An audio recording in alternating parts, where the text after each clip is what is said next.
Our sponsors: The Finkley Experience, HBCU First, The Jamal Bakes Morning Show, J&J Leadership Academy. Thank you for your contributions towards The Michael Finkley Show. Hello everybody, it's Michael Finkley with The Michael Finkley Show. And I'm Nicole with Conversations with Nicole. You can join me Wednesdays at 9 a.m. on all of my streaming platforms. Well, Nikki, don't forget about The Michael Finkley Show, Mondays, 12 p.m. Eastern Standard Time on the CTR Media Network. Join us.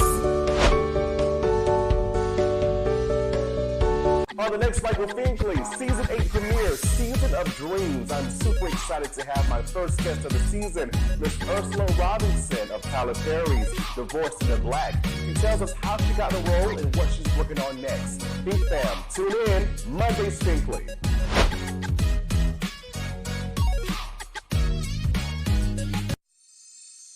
There's a new familiar face this time. Say hello to the new daytime. See it everywhere you go. Doing the greatest show. It's no other than the Michael Finkley Show. There is no other. He's like no other. I'm so glad that someone resonates with me. Come celebrate with me. Let's turn into Welcome back to the Michael Finkley Show. I am super excited for Season 8, Season of Dreams. As we always know, Fink Fam, we talk about the pursuit of just living out your biggest dreams and making them come true. And because you dreamt that dream and it came true, that means you have to dream a bigger dream. So this season, we're going to be talking about just pursuing that. We have some amazing examples of that for this season too. So to start us off, I'm excited to have my first guest. You saw her as Miss Linda from Tyler Perry's Divorced in the Black. Now she's none other than my newest friend. She really is Ursula Robinson. Thank you, Michael. I appreciate being on the show. We've had a whole session before we even started the show. So listen, this is just a continuation of the good laughs and a good time we've been having. Exactly. Yes. Exactly. Yeah. We're going to do it up. I came with you already, Big Fam. Already had me in bubbles already of just laughter. So thank you. Thank you for that. Because it's just like medicine. Yes, it's just like medicine. So I got to ask, we saw you in this amazing film. Let's go back. Let's go back some, right? Did you know that you had this talent, even growing up in the awesome state of North Carolina? Yes, North Carolina. yes. Well, I didn't know that it was a gift and a talent at first because I did it begrudgingly because my aunt was like, she wanted us to sing Christmas carols. And because, we were all the grandkids, she was the baby aunt, so she wasn't that much older than us. But she told my grandmother that all of us, it was 8 of us, we should come and sing Christmas carols with her. So then my grandmother forced us to do it. And then we went caroling. And then my other aunt said, well, it'd be a great idea if we add to this the nativity scene. So then we got my grandma's good towels and sheets, and she fussed every year, but she knew we were going to get them, right?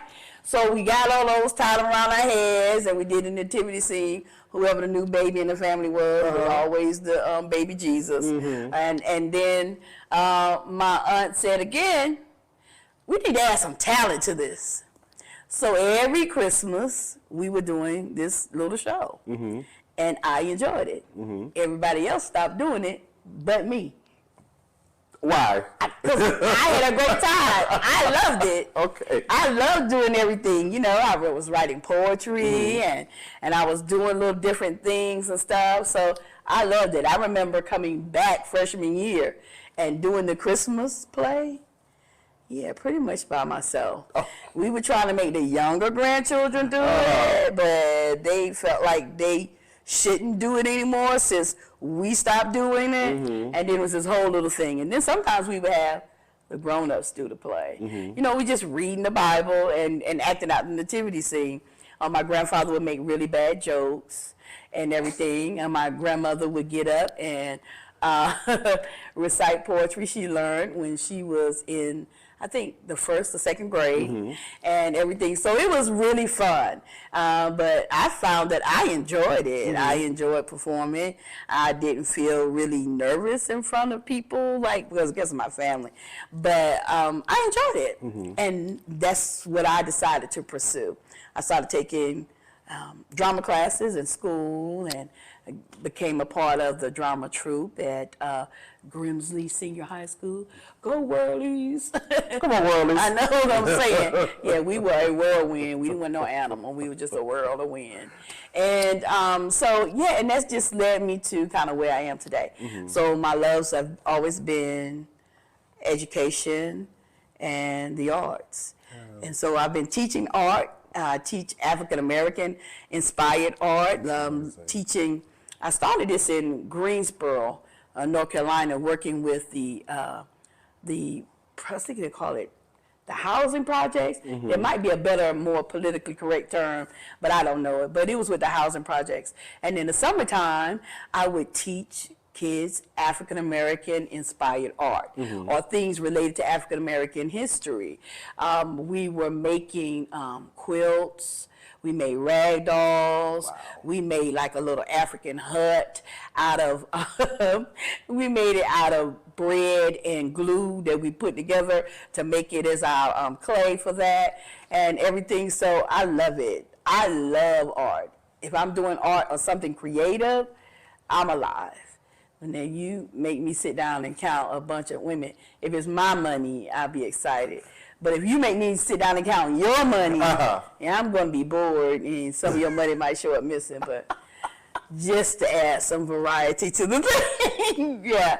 But that's how I started. Yeah. Wow. So a long history, aging from childhood to where we are today. So how do you continue the legacy of your passion to the kids and the students that you service each and every day? One of the things that I tell the students, and this really started with my Upper Bound kids, your parents did not live their dream because they had kids. So they had to put everything aside. And I tell them, you don't have kids, or not yet. You don't have children. Take this time now to live your dream. What is it that you want to do? They had to give it up because they had a family. But you don't have a family yet. Don't plan to have a family until you lived your dream. And then I tell my college kids the same thing. This is what I do know. That if you decide to make a plan B for yourself, you're going to fall into that plan B and not come around to your plan A. Because the B is always going to be easier than your plan A. So if you have plan A and plan B, no. This is what I'm doing while I'm working my plan A. You got to change your perspective, change your mindset, because a check is a dangerous thing. Nobody wants to leave a check. I don't care how you get the check. So that check can be a spoiler to the dream. And so the legacy that I want to leave to all of my students is to live your dream and your passion. So what would the world be without you doing what you do? There's purpose in it. So you bring laughter and joy to people and your beautiful voice. So what would the world be without that? Imagine if you didn't do it. Don't make me blush, guys. So imagine if we didn't have this opportunity to have this conversation and the people didn't have the opportunity to hear us and hear what we had to say. We could be inspiring someone. This could be the thing that sends someone to create something, multi-million-dollar something or the other, right? Who inspired Bill Gates? There was something that was said or something. Who did that come from? You never know. And sometimes our purpose is not to be the one everybody sees, but the one that sets a ship to sail. Is that, to me, is 1,000 ships are set to sail to bring stuff to people because of something I did, because I lived out my purpose. That's beautiful, as opposed to 1,000 ships looking at me, but I haven't helped launch them, and I haven't helped, you know what I'm saying? That's a little different. But the fact that what I'm doing is helping people to understand what they can be and what they can do, especially people who are over the age of 25. I love it. Right? We got dreams too. Yes, we got dreams. So how many of your friends and people that you know are living their B, C, or D plan and not living their A plan? At some point in time, I was like, I've been Professor of the Year. I won awards for being a playwright. I've gone places and I've done things. I've gone different places to do workshops, to teach directing, to teach actors, and I've done a whole lot in education and with writing and that kind of stuff. I've gotten a LA Web Fest award for Best Writer, along with Tammy Mack. And so the question became, what now? And I found myself chasing accolades. Doing stuff I know I was going to win. Yep. Because I could, and it says, well, I'm doing something. Yeah. I just won. I just set a record for District 58 Toastmasters. Nobody has won it like 2-3 years in a row. Every time I went up, I won. Wow. Yeah, for the whole district. And that's as high as you could go. So, and I was like, now what? Yeah, right. What's next? So what about my dream? Yeah. What about the thing I kept inside? You know, and I'm telling people, this, you can do this. You can do it. I'm teaching people how to do it, but I'm not doing it myself. Yeah. And there's one thing that my coach said. She said, Ursula, you can continue to play small and act like you're doing something by going out doing the little things that I was doing, or you could just jump in, right? Did you jump? I jumped. I jumped. Now, let me tell you, the jump was not like, whoosh, and I landed. The jump was like legs in the air, floating in the air. Floating in the air over things like, wait, what's going on? Right. And then this.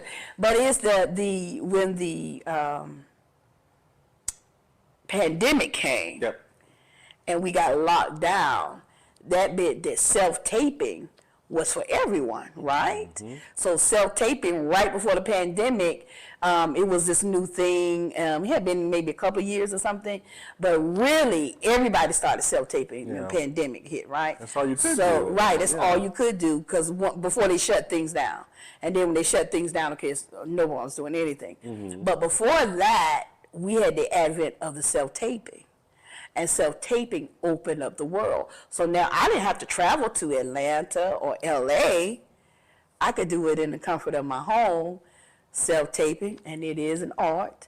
So if you don't know how to do it, there's plenty of videos. Get yourself in a class or whatever. I will be offering one soon, so that you can learn how to self-tape.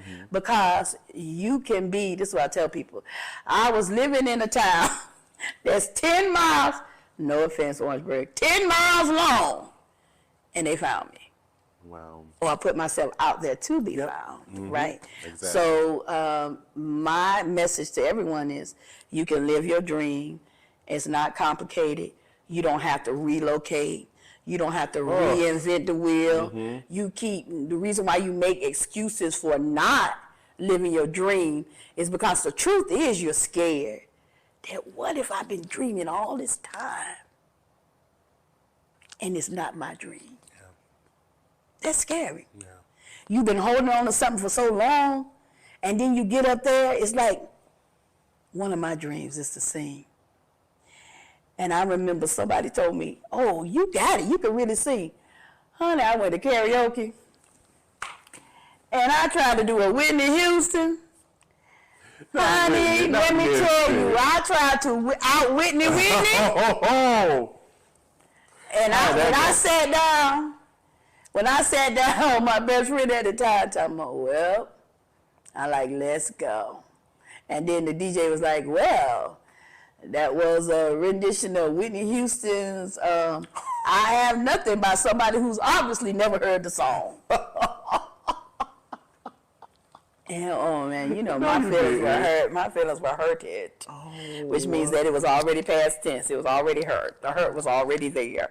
And so I was like, oh my God, wow, what is she?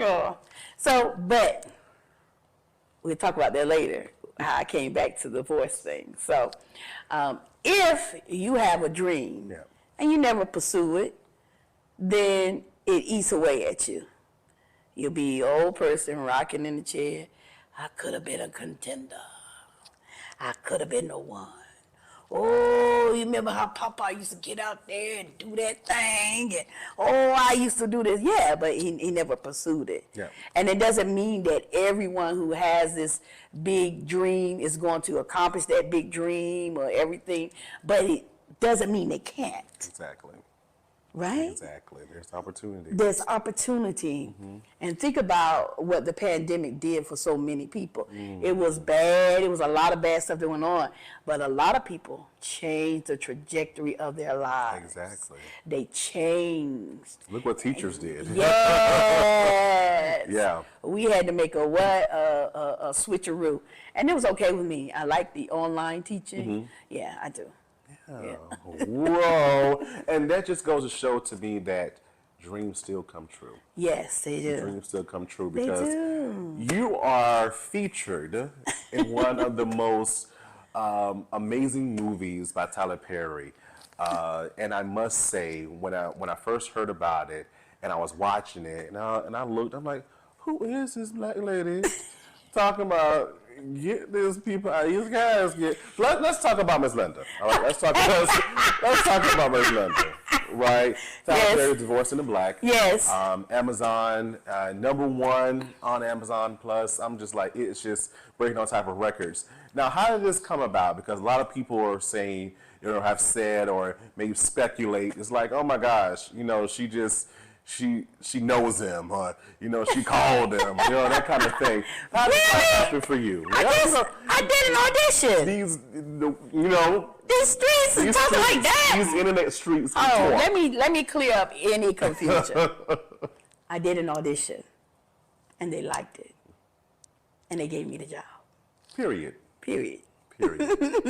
Now, I had worked for Tyler Perry Studios, but for another writer and director, not for Mr. Perry.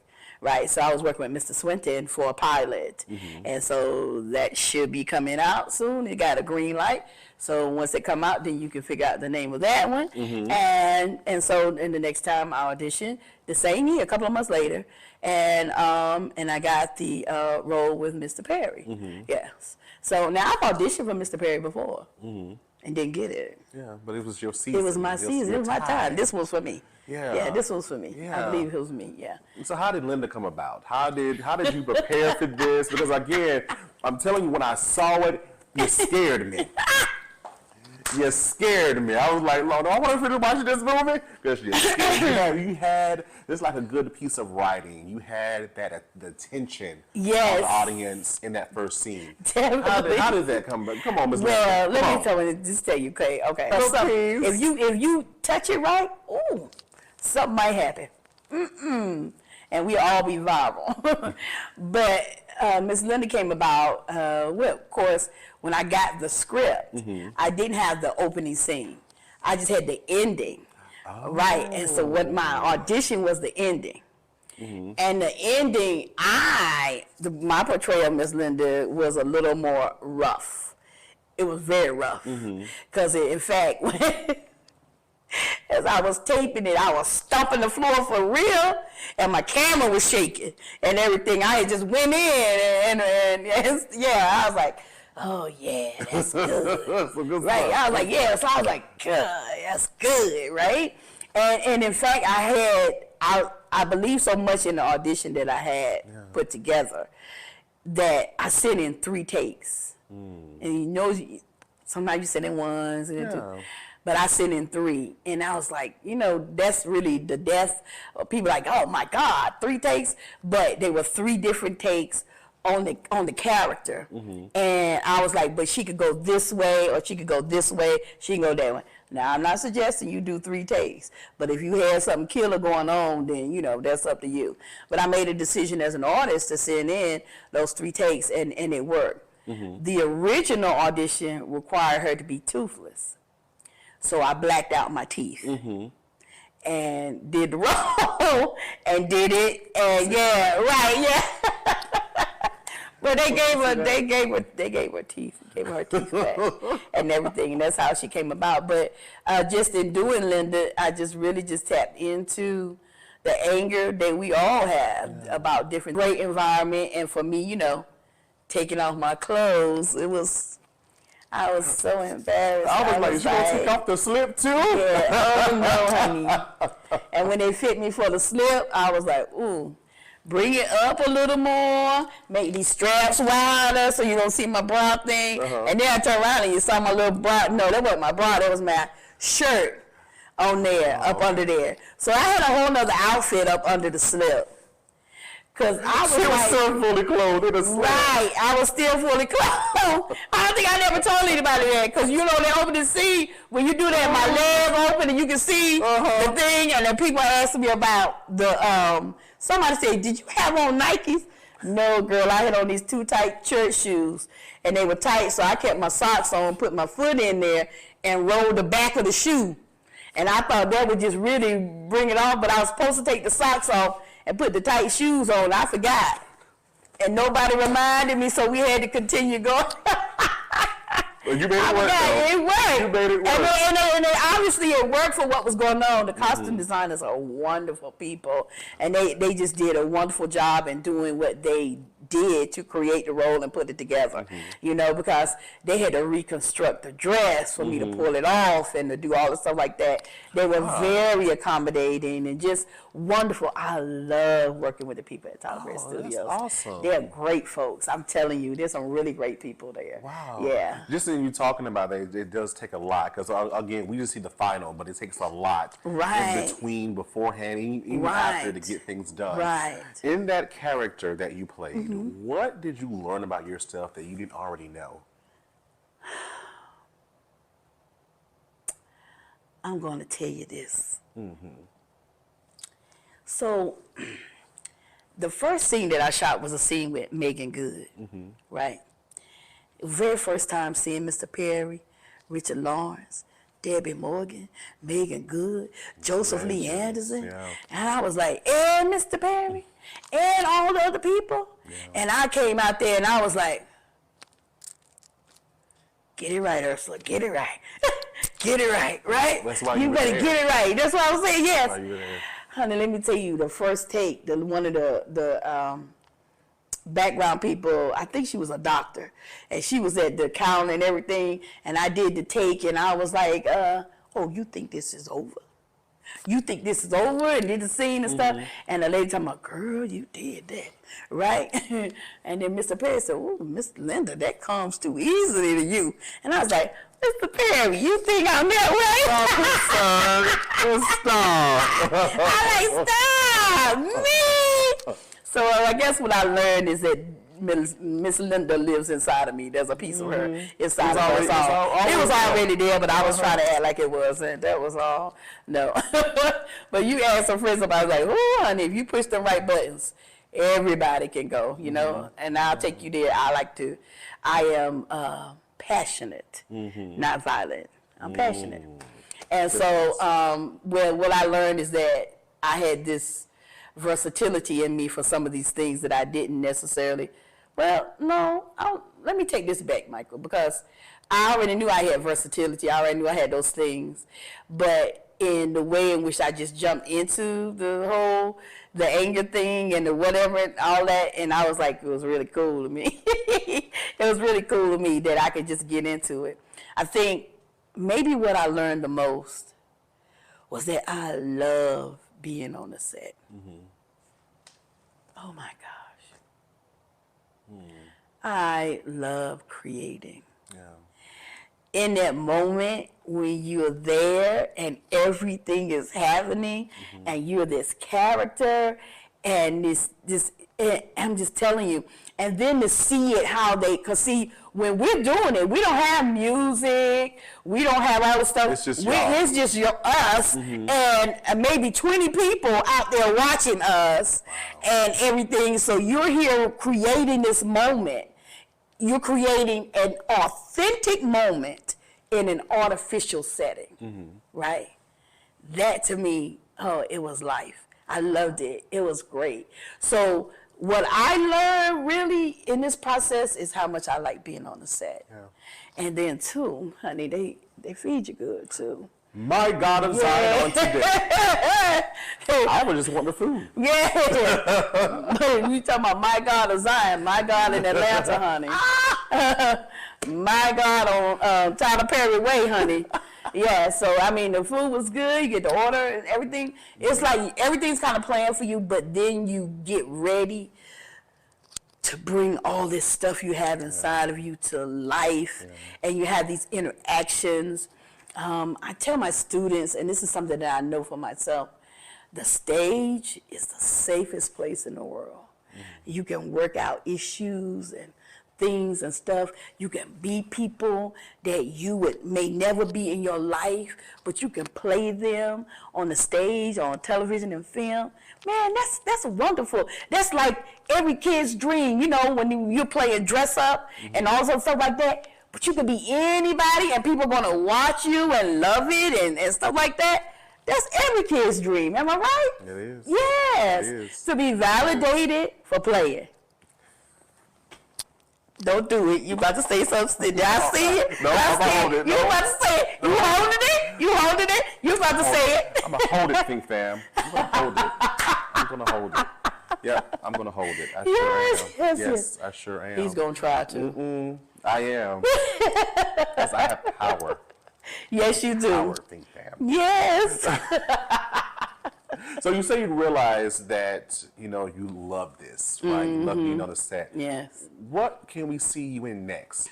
Well, coming sometime this year, and I've heard it's the fall, so it's not official. I will be in Tyler Perry's Beauty in Black. Yes, and it's a television series, and it will be on Netflix. Wow. Yes. I love it. Yes. Will the character be somewhat the same as we saw before, or can we expect something different in your repertoire? It's going to be a little different, but she's still going to be spicy. Okay. Yeah. I'm glad the spice is still there. Yeah, because Yeah. I am the red pepper spice of people's lives.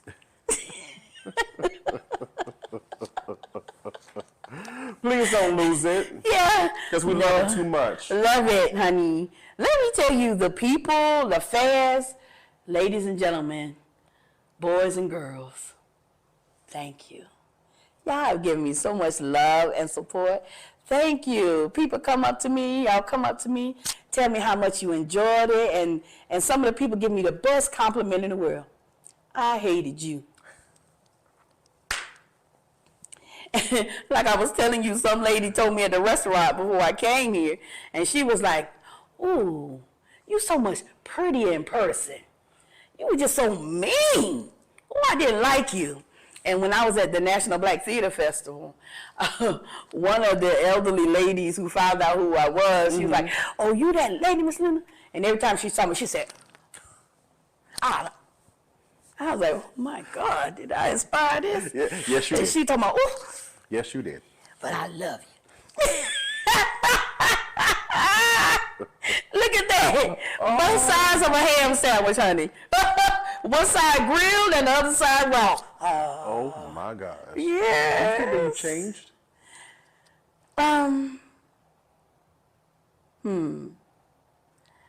don't know if I've changed, but I've become more observant of who I am in different spaces because I'm being watched more. Yeah. Now, people tell me, "Oh, how's it being? You know, everybody knowing your stuff." And I was like, "Well, I'm the wrong. You used to live in Orangeburg, right? If you lived in a little town, everybody know everything." Yeah, pretty much. And I taught college students, high school students, elementary students. I have people that I interact with and know different things. So most of the time when I go to a restaurant or something, I probably know the waiter or the waitress, or I probably know someone at the window at McDonald's or whatever. So now I just know more and more, more and more of those people and everything. So I don't think that I have changed anything. I've always been a generous person, with a great heart for people. I think what I have done is just become to being able to observe myself in these different situations and to look at people. And I think this has given me a platform to be a benefit to folks, to help people out, to talk to people about issues and concerns. One of the things that people, they talk about the funeral scene, but a lot of times they don't talk about the impact of the movie. And Mr. Perry said that he wrote this movie for people who love hard but don't know how to leave. And that's definitely what this movie is about. Exactly. And I've encountered, and even some of my former students who have talked about how they were triggered, how it made them reflect back upon the bad relationships that they had. And I was like, wow. So I just didn't know that they were even going through that. And there's so many people who are going through these things, being in relationships where they're not valued, where they're not treated with respect. And so here's this movie that shows you someone who went through that. Now, they conquered it in the way they conquered it. That was the thing, you know, because you know that television and film is based on life, but it can be a little bigger than life, right? Okay. So, but they handled that problem. How many people out here are dealing with that? How many people are suffering in situations and things where they're not being valued as a human being and as a person? And so I think that's a bigger message. I would hope people would pick up from this, that there is value in being just who you are.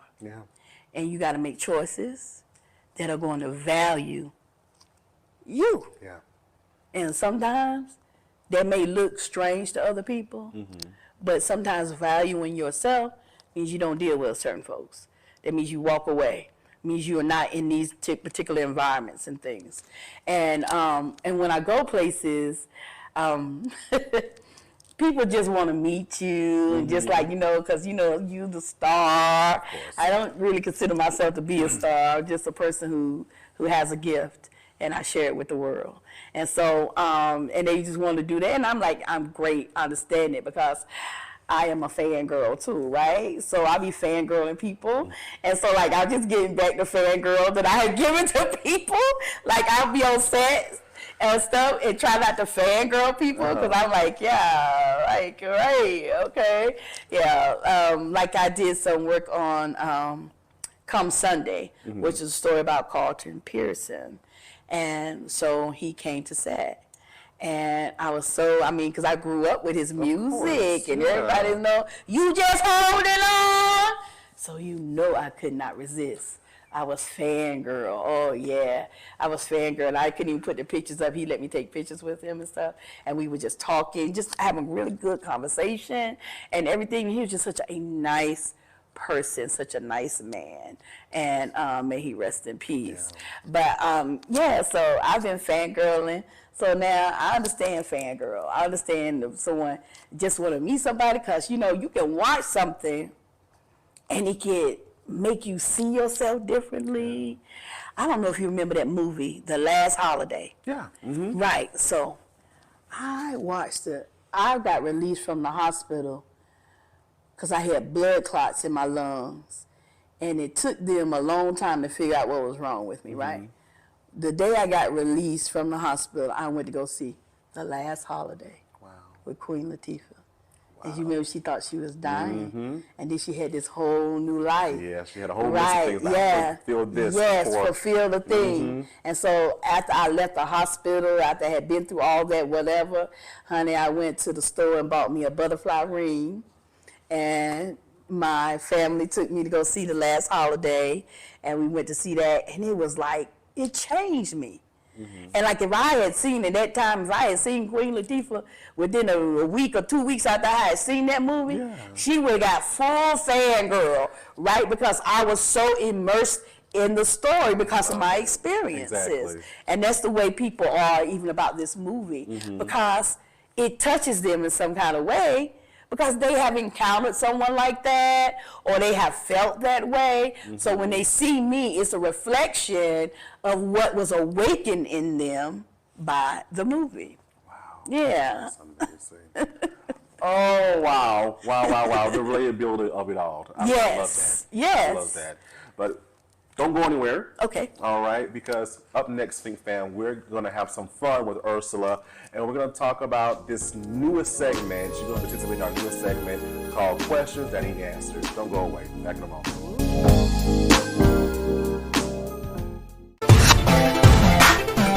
Hi, I'm celebrity saxophonist Richard Shaw Jr. from Atlanta, Georgia.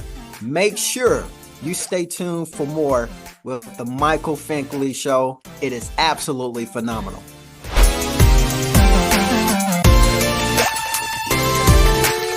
On the next Michael Finkley, Stellar Award nominee gospel artist Kenny Lewis stops by, talks about his latest single with Kim Burrell, Call His Name, and his album release concert live in Atlanta, September 28th.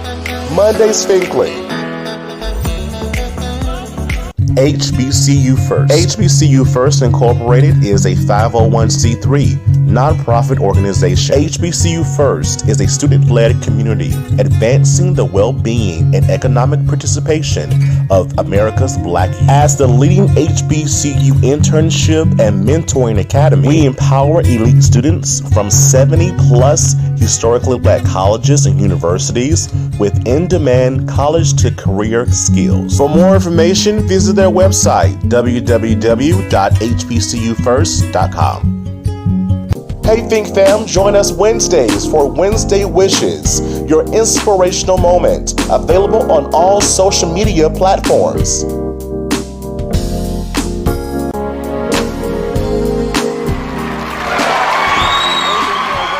We're still chatting with Ursula Robinson with us from Tyler Perry's Divorced in the Black. Now, our newest segment, she's going to participate in one of our newest segments. I'm excited about this, called Questions That Need Answers.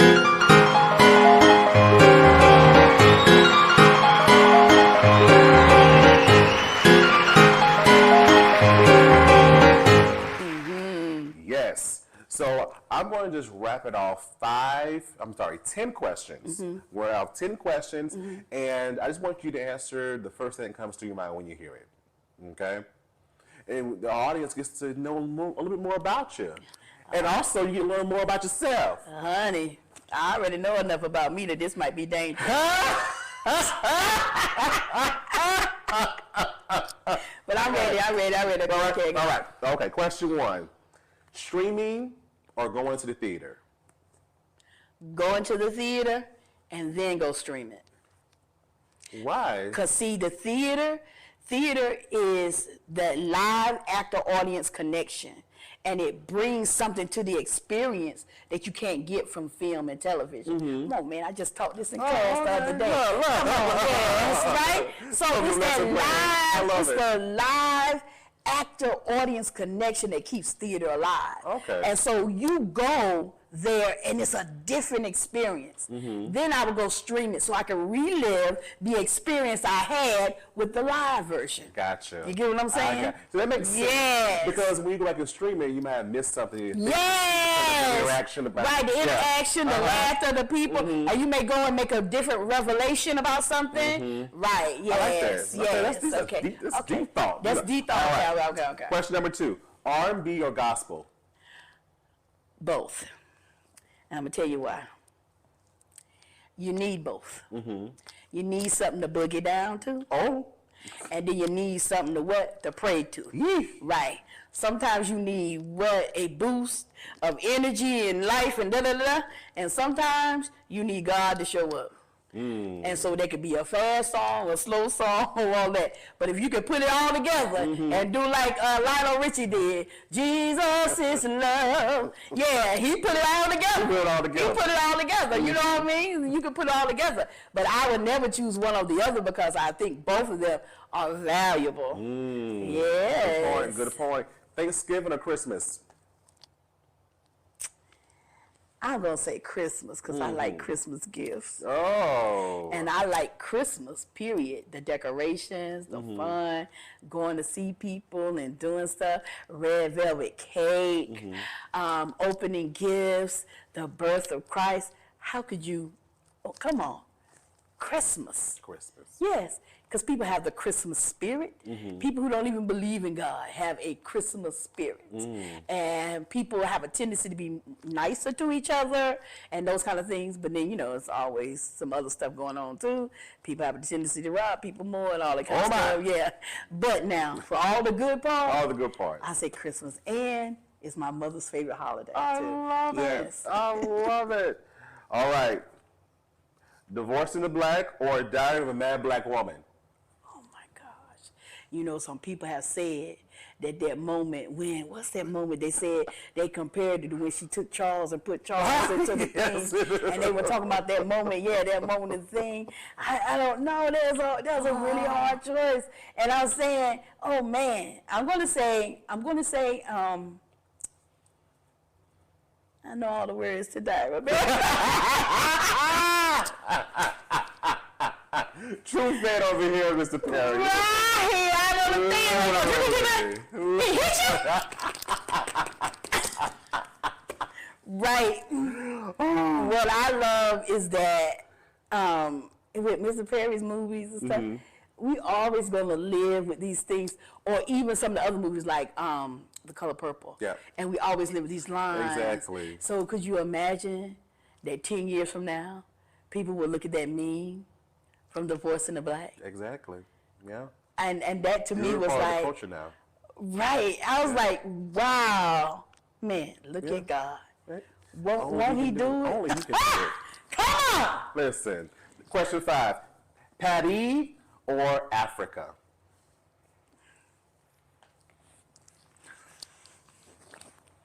I'm going to Paris.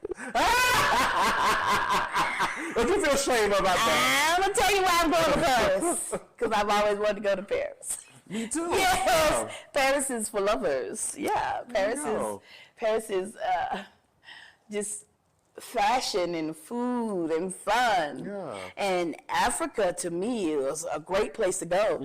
But Africa to me would be emotional. Exactly. And it would be Lots this of meaning. going back to, you know, see where my ancestor came from. And it would, to me, it would be so meaningful with this, but I would be so emotional.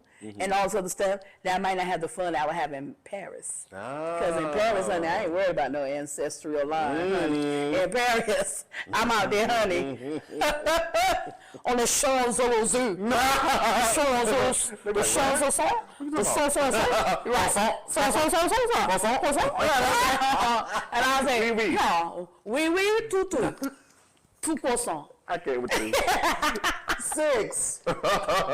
Basketball or football?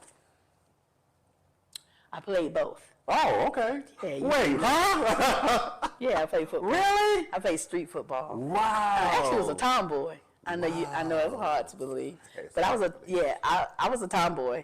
I was really good with football. I was a girl who could catch and who could throw, and so I played sports up until college. I played softball in college, and I would have to say that I am a better football player than I am a basketball player. on. So I would say football. But Okay. of course, then all that tackling and them tight pants. I'm just saying football. Next question. iPhone or Droid? Oh, iPhone, of course. Oh, okay. It ain't All right, no we want to real. see what size you was on. Yeah. NBC or CBS? All the S's. All the S's? Listen, let me tell you something. I'm a fan of anything that plays something that I've been in. So I can't choose one over the other because I'm going to be on NBC, CBS, ABC, CFW, NAACP. Come on, Image Awards. Come on! Listen at you, Michael. I hear you. I'm just saying. Yes, I'm Y'all hear saying. it. Y'all hear it, right? Heard it here first. Okay. All right, I'm just saying. We spoke it first. Yes. Oprah or Gayle? Oh my gosh. I can't make a choice, but I guess I would have to go with Oprah because I met her first. Okay. Right, and then Gayle came second. But I could say Oprah, and when I go to meet Oprah, I just tell her to bring Gayle along. There you go. Right. Problem solved. Solved. And Stedman. We need Stedman. And here. Stedman, yes, I do. All right. Definitely want to meet Stedman. The final question. Sweet potato pie or pumpkin pie? This boy trying to make me cuss on Family show. I know. That's what I'm saying. You said pumpkin pie to me is a cuss word. What is pumpkin pie? No, ain't nobody going into pumpkin. I know, but nobody's going into not going into the pumpkin patch. Oh, okay. It is a sweet potato pie. It is a sweet potato pies that have built America. I do not believe that a pumpkin pie is the foundation of our American culture. It's a sweet potato pie. She's sitting here. I'm saying here, you ready first. All day sweet potato pie, but I'm going to even top that. Mm-hmm. A red velvet sweet potato pie. See, now you took me all the way left. The bottom is red velvet, and the top of it is sweet potato pie. But I promise you, you going like, it's good. No, because I want it. Yes. And I don't even know who makes it. Somebody accidentally gave me one or something. I don't know. But I've never had one since then. So if you know how to make one or know where we can get one, we both want one. We both want one. one. Because when you taste it, you're going to slap your mom and tell your daddy See, why. I can't be slapping my mama because she slaps back. I can't do that. Yeah, but yes, that's how good the pie is. You'll risk that hand. You'll risk that hand coming across your face. Yes, that's how good that pie is. I promise you. I'm scared. Big Fam coming up. Ursula tells us her next biggest dream. Don't go away.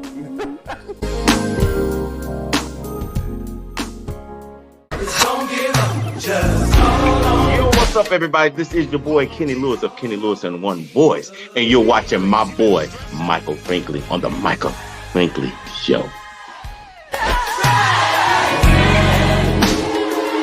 Don't give up, just call on Jesus. Hello, everybody. It's Finkley from the Finkley Experience. We're an educational consulting firm that specializes in first-generation education. So we assist students with their college and career endeavors. We train school administrators on the state of first-generation students. And also, we partner with colleges and universities to assist their first-generation population for easy transition from high school to college. So if you're looking for a presenter or speaker that presents on these topics and so much more, visit our website at thethinklyexperience.com and learn about all that we do. We're looking forward to working with you. Hi guys, welcome to Awaken. We wanted to serve the city of Mullins. We are church owned, and we felt like a coffee shop was such a huge need in the city of Mullins. There's nowhere for people to just come, get a cup of coffee, sit with friends, maybe do some work on the laptop. And so we feel like it was a service that we could give back to the city. Well, our hope is that people will feel calm, that they'll feel welcome, that it'll be a place where they can come and just clear their mind. We come here twice a day. That's how good their smoothies, their coffee, their lattes, frappes, delicious. I would love the atmosphere here. If I had time to come and just sit and relax, I would. It's awesome. One thing that I really love about it being here is just the cozy environment. It's so inviting. I can come in here and I can get my schoolwork done, a good coffee and a good meal. But I'm just really thankful that they're here and that I have a good place to go. We're open Tuesday through Friday from 7 a.m. to 2 p.m. and Saturday from 8 a.m. to 2 p.m. Awaken Coffee Bar, downtown Mullins.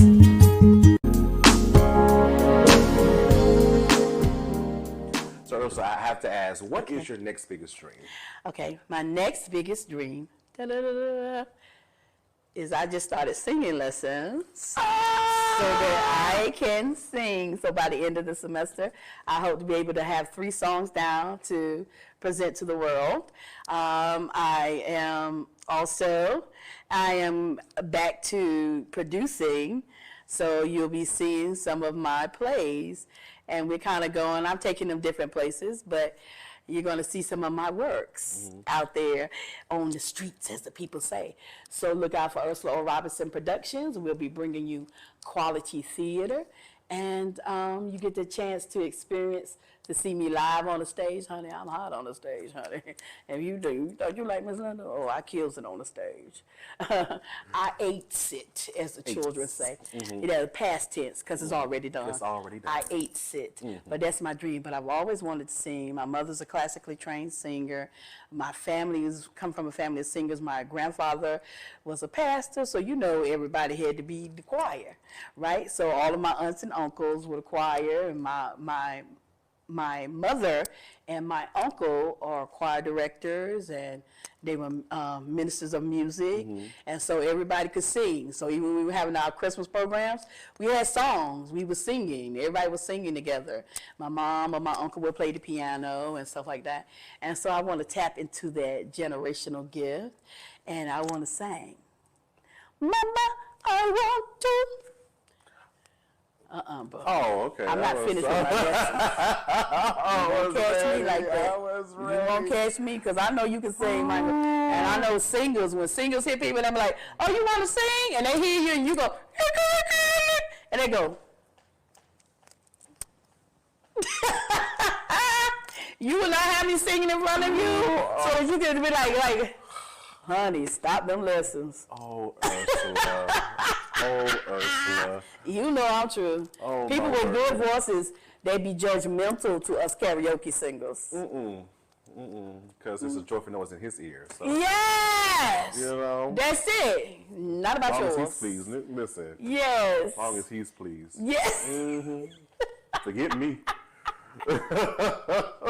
Let it go. Let it go. Let it go. While we're here, what is your biggest dream that you haven't pursued yet? Ooh. I thought I was asking the questions. You said it was my show. You gave it to me a few minutes ago. I did. You did. I did change the logo, y'all. Okay, then. My next biggest dream is to pursue entertainment and media full time. Yes. That's my next biggest dream. I love it. Yeah, all of that aspect that comes along with it, including acting, including singing, all the stuff, everything. Oh, look at you. I love it. I love it. You got over here. Yes. That's what I'm talking about. Yeah. Yeah, I got my E-cart. No. The NAACP, I put the N in there. Oh, yes, yes. Knee-cart. Knee-cart, like the cookies. Knee-cart. Or E-got-ing. E-got-ing. Okay, that's it. E-got-ing. Yeah, that's ing, it. yeah. Yeah, it's the ing, yeah. Yeah, that's what. And I figured I would get the Grammy by doing an audiobook, you know. There we go. Yes. The Obamas did it. Yes, that's what I said. You can That do I'm it. thankful for the Obamas for opening up that gateway to Gramminess. That's it. That's it. That's it. All you got to do is show me how. That's. Show me how to open the door, baby. Oh my Click, click. goodness. Give me a key. Yes. I gotta ask too. Are you proud of yourself? Oh, yes, I am. I am not just proud of what this is doing, but now I'm so glad that people can see what I have done, Yeah. but not making it about me.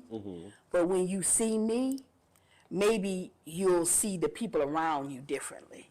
Because when people are familiar with you, they have a tendency not to treat your dreams as special because you've been talking about it and all that stuff like that. So when you talk about your dream and you haven't done anything and people go like, yeah, okay, yeah, right, yeah, go with your e-cotton or e-gotin or whatever. You can do all that. Yeah, boo, that's good. We going over here to get some McDonald's. What you doing? Right? So, but when you finally get a chance to really live it, really breathe it, and do all that, the first thing you go, of course, is thank you, God. Oh, God, this is what you meant. Okay, God, this is what you had purpose in my life. That's it. And I'm proud that I took the step to live my dream. I'm about to cry because there was a point in time when I didn't want to do it, and I didn't want to step out. And I thank God for people and friends who encouraged me. In fact, a local actress, she's around here, but she's done so many great things. Denise Rochelle, she was like, Miss Ursula, do this one audition thing and everything, and that one audition that I did for the casting directors of CSI opened up the door for me to get an agent and then I got some SAG roles and then everything just kind of branched off from that, and I've grown and I've gained so much as a person, not just as an artist, but as a person. So yeah, I'm proud that I made a decision to live the dream, not fake it, not pretend I'm doing it and say I'm doing it, but to actually do it. Yes. To do it. Yes. I'm so glad you did it and you're doing it. Yes. Because you're an inspiration. Oh, really, thank really you, are. Michael. Now, you know this is just the beginning for us, right? Of course. Okay, then. All right, good. Of course. More to come. Yeah, more to come, More honey. to come. Yeah, honey. We like, this is, we not even at appetizers yet. We at that pre-dinner drink. You know what I mean? We still in the cocktail hour. Okay? At least we out the car. Yes! Come on out the car. Yeah, we in the building at a table. That's What? because we set the table. Come, hold on. Because you know, he what? Set a table before you. Won't he? In front your enemies. In front you, as the old people say. In front your They enemies. be having the front row. Oh, yeah, they can watch. They can watch. But I ain't worried about them. Oh, Because, no. you know, everything on my table is so beautiful and delicious and everything. I might have to work to get them crab legs out. But, honey, they still good eating. That's it. That's it. That's it. Oh my goodness. Thank you for being with us. I really enjoyed y'all. I'm so glad to meet you in person. I know the last time we Likewise. did, we were on the phone and Yep. stuff. And I'm like, yeah, this boy is crazy. If you don't know, him crazy. Big fam. Am I Yeah. Get off of me. It was supposed to be a good moment. I still love you. I love you more. I love you more. Oh my goodness. Such a pleasure to be here with you. This has been fun. I love this. Yes. Thank you. Thank you. That means you got to come back though. Yes, I will. Yeah, because you got more projects coming. We want to just keep an update. What's Yeah. going on with Ursula? Yeah. Go I on, just want to sit down in these nice seats. I can't. I That's all cannot. I want to do. I just want to come back here and sit in these nice seats. Yeah, all the way back. All the way back. Not perched. So let me just tell y'all something. We spent the first part of this show talking, and I was sitting up on here because I didn't want to lean all the way back in this chair because I probably look smaller just sitting up like this right here. So we had been talking, we've been talking about 20 minutes. Yes. And my back was like, girl, if you don't sit back, That back was my like, back was yeah. like, queen. My back was like, this was not part of our night project, okay? Not at Honey, I all. would have laid back. My back said, honey, if you don't lay back, I will snap back. I'm so glad it's not back. I'm so glad. I'm glad you was obedient to your back. I was obedient to my back. Cause see here, I'm like, Oh my goodness. isn't this beautiful? Thank you again, Ursula. We No, thank appreciate you, Michael. We And listen, what I want to say to you is that may God bless you tremendously for the wonderful work that you're doing, for bringing smiles and joy to the world. May you get back 1,000-fold what you put out. Thank I you. appreciate you. Thank you, You Ursula. made my night. Oh, this right here, I must tell you. And thank you so much, too, fam, for watching. And always catch me on the Jamal Banks Morning Show every Friday, and as we host Community Spotlight Series. And also, too, grab the single, Biggest Dreams Come True by yours truly, and the book that goes along with it, Biggest Dreams Come True. All this can be found on our website, michaelfinklyshow.com. See you next time.